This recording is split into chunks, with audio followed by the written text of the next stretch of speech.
Welcome back to the Strong Family Project podcast. I'm Joe, joined by Mel. Welcome back to the Strong Family Project podcast, where we guide you on the path to raising confident, independent, and resilient children in a strong family environment. Today, we're going to talk about integrating your family into things that you like to do. We talked about relationship building as one of the steps of the path, being aware of relationships in the household. And one of those relationships is you to you and you to your spouse, making sure you feel good and have a good personal story. The story you're telling yourself is a positive one about your life. And the one that you're telling yourself about your relationship is very positive, your spousal relationship. There's going to be things that you like to do, and it is important to get the kids involved. It is really cool to see parents like out hiking together, out riding bikes together. A buddy of mine just posted he took his son, Rudolfo took his son on I think it was a double black diamond ski. He'd been working on it, never pushed him, takes him there, waited till the young man was ready, and then took it on him, and just to see the sense of pride on the dad's face. But I also know the dad loves snowboarding, and so it integrated them into something that he also finds value in. So we're going to get into that a little bit, a couple of different examples and a couple of reasons why this kind of role modeling is important. But first, our intro question, because we have our one episode each week dropping on Thursday. I like to have a little bit more width of conversation. So Mel, what do you have for today's intro question? The episode before this, we mentioned that I took on a part-time job and we're working together again. Not that we never really didn't, but what do you like about working together? I like that you get me. I like to go on like a huge rant and then just be like, yeah, never mind at the end. Like, yeah, I like that. I think there's a more understanding. I love to see you progress and be successful at things, not that you aren't in other realms, but it's just something new. And that the ideas you bring to the table are really creative. And I like the creative process together. It's a connection on a different level other than just like tactical work or managing a household. But the job includes like, how do we engage a lot of these business owners, and a lot of them are family people, and like, how do we help them organize their lives in a successful way so that they're not overwhelmed? A lot of them know how to run the business, and a lot of them are very skilled, but they get head trash between their ears and they get pulled in a lot of different directions. The relationships outside of their business back to their business and help guiding them through it, and having those conversations has been very valuable. Good. I like that. What do you like about working with me? That I can ask you a lot of questions. That's one of those things we joke about. Yeah. I like it because, first of all, like you said, we've always worked well together. We know our strengths, and I appreciate a lot of it's that we laugh together. We get to have lunch together.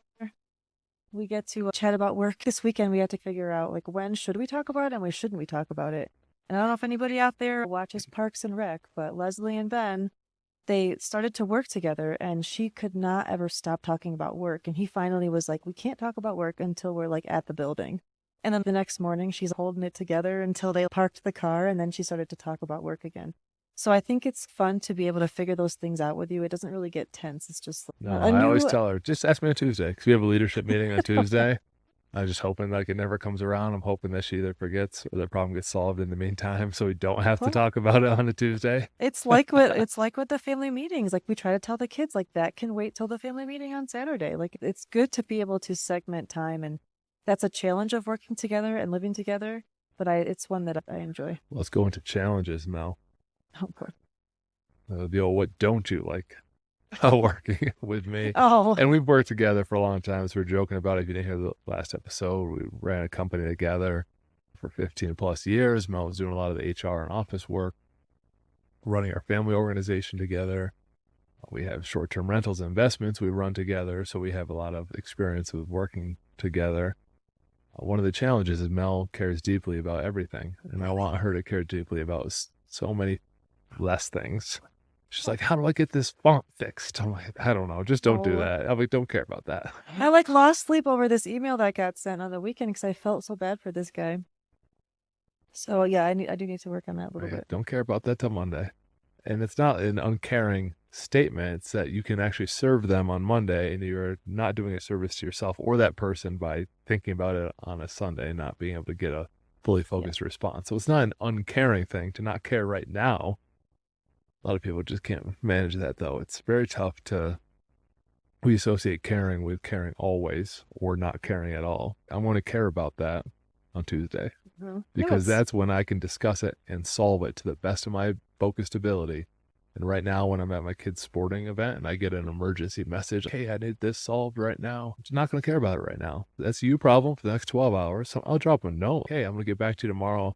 I'll have some more time to give you a better focused answer. And like, nothing's that critical. We talked the other day about squirrel brain. Oh my goodness, that fires Yeah. me up. Get me going. Getting red in the It's face just thinking about it. it's just how how people have all these different ideas that pop up, and it's like a squirrel running around after every single acorn that it sees. It doesn't have a systematic way of doing something. Although I should give squirrels more credit, I'm sure that they do. But my point is, on the weekend when I was bringing this up, I need to make sure that I create a system for myself. I shouldn't be checking the work channel on the weekends. Like, I need to make sure that this is new for me. So I need to make sure that I set that time aside. This should be family time and not, because it does start to suck your energy. We've used that comparison to like a gas tank. You get filled up every morning, and then you're going to start to use that gas throughout the day. And if I'm pouring out a quarter tank into work on a day that I shouldn't be, then it's taking that energy away from me being with the kids or being with you or doing something family related. And this is entirely self managed. Person we get to work with is great about it. And it's just that Mel cares so much that you got to teach her how to care timely. I don't know the right way to say it in a more Block my caring time for certain things. yeah, sounds heartless, but it is more beneficial to the other people around you. Like you said, they get squirrel brain. They get an email. Oh my goodness, I forwarded it right to me on the weekend. Oh, what are your thoughts on this? Like, thoughts on what? I'll talk to you on Monday. This is not critical. Like, this person also, this is a big piece of it. So people get emails, they get texts, they get calls. They think it's critical to answer and they quick fire it up to someone else to me to solve the problem. And then I get back to them. And the other person who had the problem hasn't had any time to cool down. Like, it is strategic to wait a day or two to help them solve their problems because they're still more emotional about it if they reached out to you, say, hey, I'm going to get back to you on this time. That gives them some space from the problem so you can actually help them. They're usually not willing to help it. If you listen to the last episode on problem solving, I highly recommend that episode as a critical life skill for you and your kids. You're going to teach them the ability to either solve the problem themselves or emotionally pause so that they can solve it with a more clear mind. And we also talk about opportunity costs sometimes. So the opportunity cost of me checking my work email on a Sunday morning is that I'm going to now be potentially stressed when I'm supposed to be enjoying time with my family.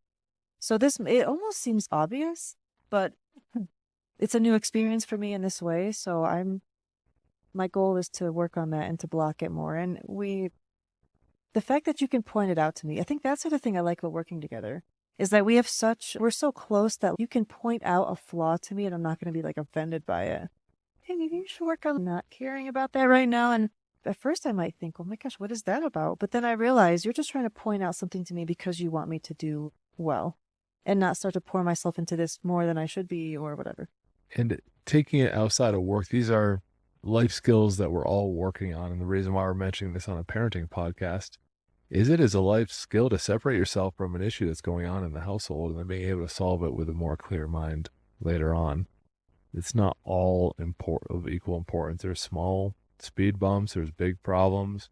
There's big problems that you can't do anything about right now that just need to wait. And so this is from a Patrick Lencioni book. I believe it's Death by Meeting. They have their rules of the meeting. We adopt them as our company, but I'm only share one with you, and I think you should adopt it for your life. Is that when you're faced with an issue, you have three choices. You can live with it, end it, or change it. So you can have your problem, you can alter it a little bit, change it. You can end it if this isn't always practical, but you can choose to end a problem. If it's this person is a really toxic relationship, I've got to end this problem. Or you can choose to live with it and understand that you have that problem. And that is your conscious choice to live with that issue. And some issues are worth living with. It's not worth your parenting capital to try to solve everything because then you'll be nitpicking and you'll be micromanaging. So it's balancing those things. I live with this. Okay, I'm going to live with it till tomorrow. Yeah, and that does relate very well to parenting because, like, when you use the phrase picking your battles with your kids, you can't pick every single battle. I might notice all the battles, And then I like strategically, this might not be the best one to pick right now. It is important to be able to strategize around that. What do you? You didn't really share what the challenge was. I was first what I was laughing about is you don't pick the battles with them, but then you mentioned them all to me later. So you got to get them out of your system. Well, Sometimes you help me sort out which one I should pick. All right. What else you got? Let's keep going down the list. Get them all out. Here's the other thing. I know we're getting off topic, but sometimes the problem feels so big in the moment and so critical in the moment, especially with the kids. Sometimes their social issue, some kind of thing that happened at school feels so huge to them because that is their reality at the time. But a day goes by, a week goes by, a year goes by. It no longer matters. It was like a blip. And I think sometimes having that perspective helps. We interviewed somebody last season, and one of the strategies she uses was like, will this matter 20 years from now? Will this matter a week from now? Like those questions really help put things into perspective sometimes. And what don't you like about working I with thought me? I already covered that. Did I miss it? No, I think I probably turned it into a silver lining by saying you Probably. pick out my flaws. Probably. All right, let's get into the other topic for today, which is integrating kids into your life and not always vice versa. So this is a realization I've had throughout this year. I've had this big vision of like kids just wanting to do things with me. Sometimes they don't, but I have to be more intentional with it. And it came to a head during my birthday workout, where I did this whole birthday workout. It's a kind of impromptu triathlon at home. I did a marathon, did a 100-mile bike ride, and did 500 pull-ups instead of the swim because I had to be around the house. And at the pull-ups, my son Henry was going to be with us. Yeah, I'm just going to go play basketball, and kind of took off. But I didn't explain to him the importance of how I really wanted to do something together or pieces of it together. I did it all independently. And so I realized that's a me problem to solve. So I signed up for a series of outdoor mountain races, and they usually have a pacer at the end. And I'm going to ask my kids more clearly because I just don't assume they want to. And I'm not going to, I hate when people want the other person to take the initiative. Like, just ask for what you want. I want the kids there and I want them to finish the race with me. I want them to feel the energy, feel the crowd, be involved, see hard things. That's my thing. Like I gave the example of snowboarding earlier with a buddy of mine. And so I have to be very clear and ask for what I want, set up the opportunities to do these things, and then do them together. And if it's not their thing long term, that's fine too. It's just them seeing us go out and do things. Number one, for ourselves. Number two, for our families. And number three, it's for the skills that we're all collectively learning through the process. And the process could be different. Mine might be mountain races, buddy might be snowboarding. Another person might be doing puzzles in the basement. It could be any of those things that you involve them in so they see you doing something to fill your own cup as well. This seems like a logical progression because for many years now, we've seen you accomplish these big achievements. Like when we went to your 100-mile race last year around the springs, ring around the springs or something. Is it ring around the springs? Ring the springs. Oh, You're close. You got a little like kid ring song. around the rainbow, right? Okay. Ring around the rosy, but Rosie, all right. oh my gosh, wow.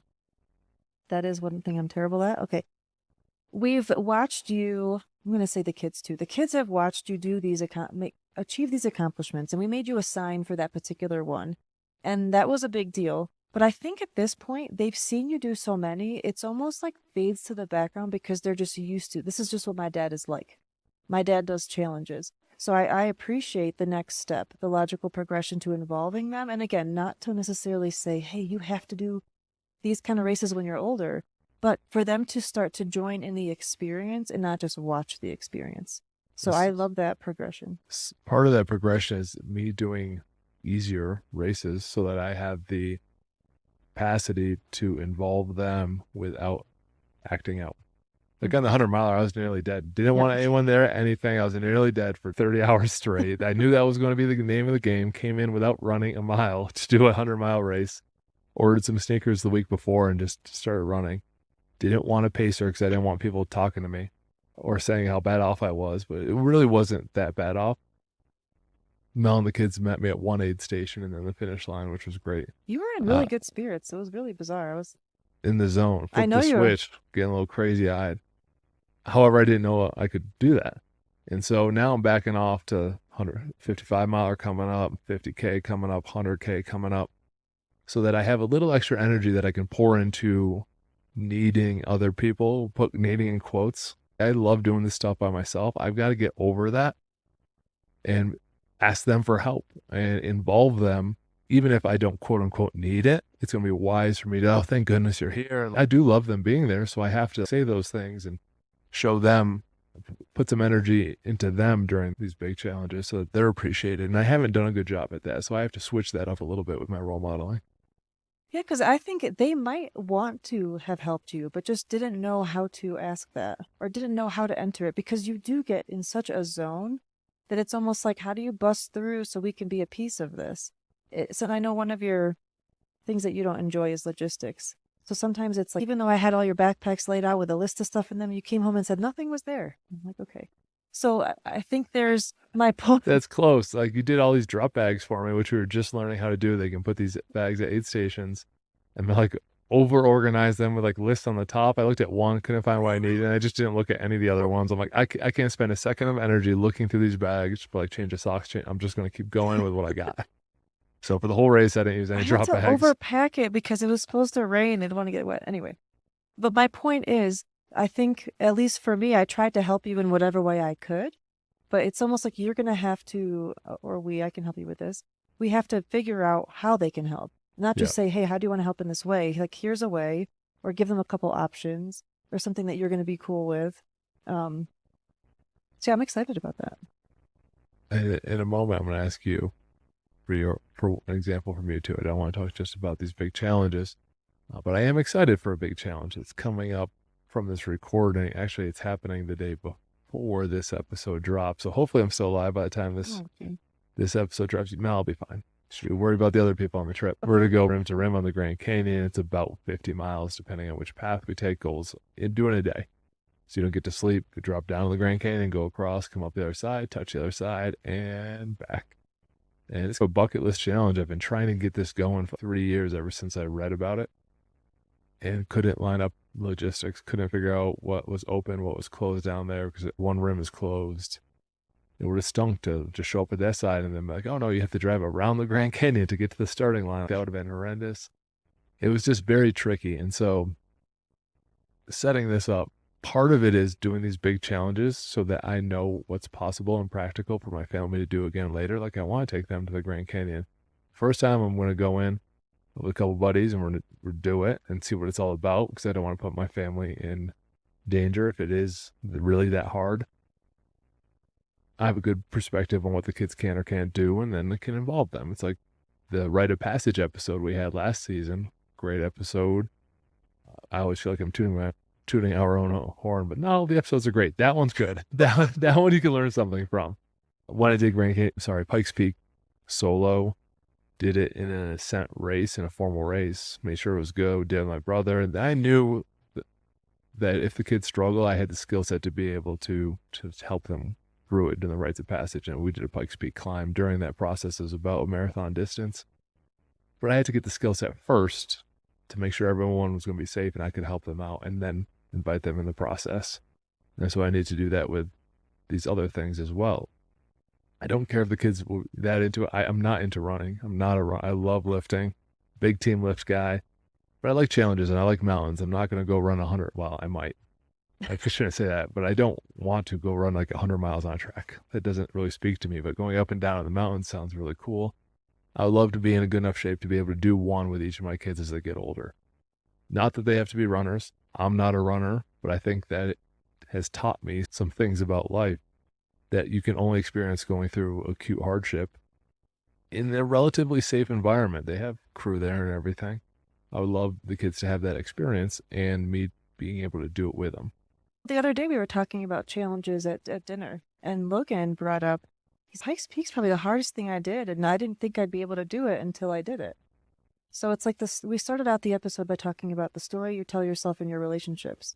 Like the story he was telling himself was, that looks really hard and I probably can't do it. But then he went and did it. So then now he can reflect back on that experience. Dang, if I did that, what else can I do? And I remember I love that you said this in that episode. I think it was in that episode where you chose Pikes Peak. Obviously it's close to us, But you chose it too because basically anywhere you drive in the Springs, you see it. So it's a constant reminder of an accomplishment you achieved, that they achieved. So they can look up at that and say, I did that. Yep. And that's a reminder constantly that they can do hard things. And one more, because I don't want this to go into just hard things. This could be just, Well, right. Mine is not it's going to be involving them into something you like.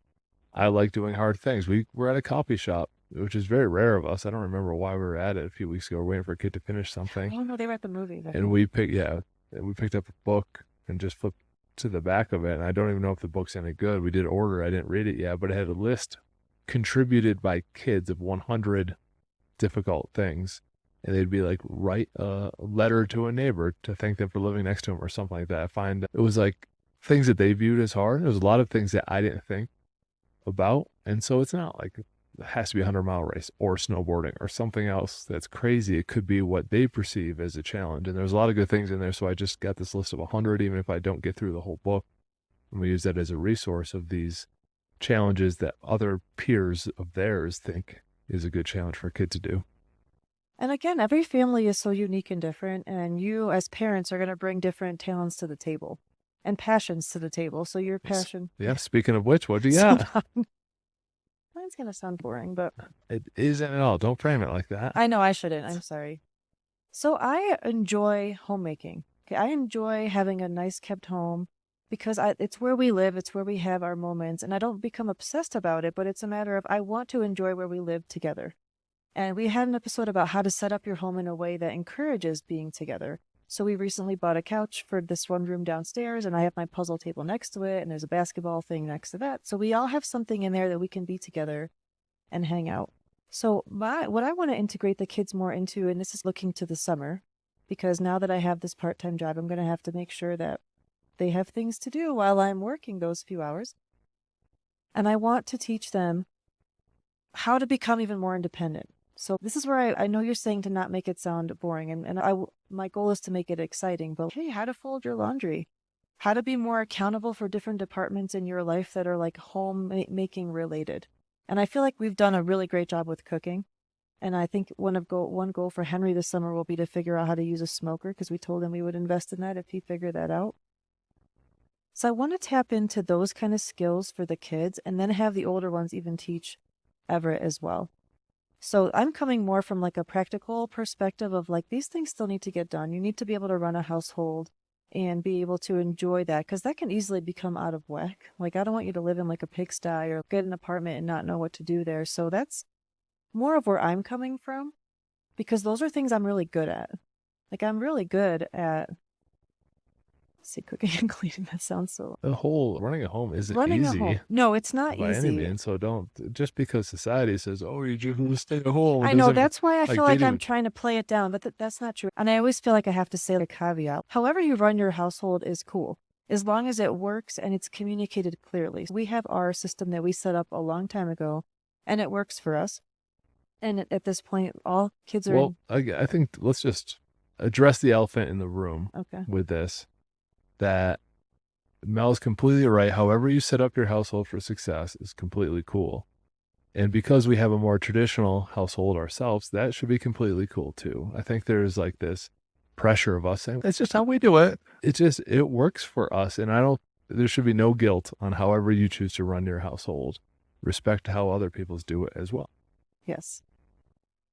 And I also think a lot of times, because of how we've done that, it's led to different things. Like this job opportunity would not have come up if we didn't have this system in place that we have. And that it came at a really good time, because all the kids are in school now. It allows me a bit more time to be able to do that. So I really want to dive into that. This always makes me remind me of Whitney, this one awesome, she has a podcast called How She Moms. Yeah, she's great. She's great. We interviewed her, she interviewed us, and she had laid out her home into these different departments.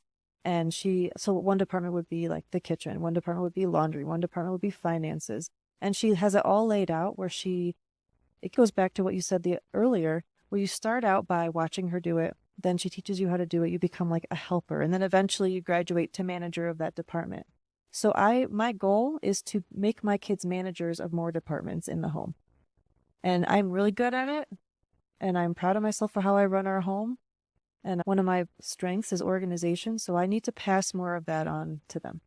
delegate and elevate them. And Yeah. you do an amazing job with it. And there should be no future caveats. No, I know. Should be That's my own very proud personal. of how well things run around here, and it makes everything, it makes it all possible. You know what I think it is? Yeah, what is it? I'd like to get into this a little bit. I think I don't want someone to hear me say this and then say, that's not how we are, so this isn't going to work for me. I want our message to relate to any family structure. I think that's why I say it. I don't want you to hear me say, I love homemaking and I stay home and that's how our system is, so this isn't going to relate to you. I think that's why I try to make the caveat, because I still think these things relate to any family. This is just my personal example. That's why I started out by saying every adult in the family has their own talents and passions. Mine happens to be in this more traditional realm, which I am proud of, and I shouldn't have to downplay it and make it sound like it's archaic or something. And I think I'm giving my kids a lot of skills and setting certain expectations for them. I think That's that's a very why. good way of explaining it. And to make it relatable to any listener, say, oh, you just have the task divided up. These tasks have to get done regardless of how you figure out who does them. And so let's just say you split all household tasks 50-50. It's still going to be important for you both now to teach the kids pieces of your task to delegate and elevate. If Mel does all the teaching and elevating them into things that she mentioned, that's how it'll work for us. I help with certain other things. I try to get them to change oil and things like that, that I participate in, filling potholes on the road with me, things like that, because we live on a dirt road. However, however you break up your household, these things still need to get done. And so they still need to get taught. And so it would just be both of you teaching it, one or the other. Like, it doesn't matter. But the skill is being able to teach skills to the rest of the family. And I think it also is important for the kids to see how we delegate that, because when they grow up and hopefully find their spouse, they're going to have to sit down and have that conversation too. I do think a lot of people enter a relationship and assume it's going to be just like it was when they were kids, and it might not be. You have to be able to effectively communicate with your spouse on who's going to do what and how you're going to lay out these different tasks. And it can be a fun thing. It sounds annoying, but it can be enjoyable. And I think it's important to teach that communication skill. So even if the kids love how we have it set up, that's great. But you might find someone who wants things done a little bit differently, and you have to be able to communicate that and not have that fester. Now, I'm going to give you the final words on this episode. We went big into adventures, into having a nice household. Like, it feels good to have a freshly made bed. Like, that is a very cool experience. That definitely benefits both of us more than me going to the Grand Canyon and doing my thing and you being at home. I'm gonna give you some final thoughts on role modeling for the kids and involving them into your daily life. I have a good example. I was talking to a friend recently, and she was telling me how she and her husband have very different interests. And the husband's really into doing outdoorsy stuff, and he wants to buy a four-wheeler, one of those, like the ones we see going up 24 all the time, like off-road vehicles. Yeah, UTVs, something like that. yes. And she loves that and respects that, and they do that as a family. But she feels like the stuff she wants to do doesn't always happen. So she would love to take like an art class, and they have a son together who's little. And this makes me think of this because these people have different passions to bring to the table. And I think sometimes the question to ask is, how can we do each of the things we enjoy to the benefit of our kid? I think what the dad likes to do is a great benefit to the kid. What the mom likes to do can be a great benefit to the kid. Sometimes you can almost join together with the idea that, yes, we like different things, but maybe we can come together and do these things together for the kids' sake and to teach them a skill. That's my closing thought. Thank you for listening to another episode of the Strong Family Project. You can visit us at strongfamilyproject.com, where you can download the 7 steps of the path of, regardless of your values and how you like to organize your house. It gives you the framework which you can start the process all for free over at strongfamilyproject.com. Talk to you in the next episode.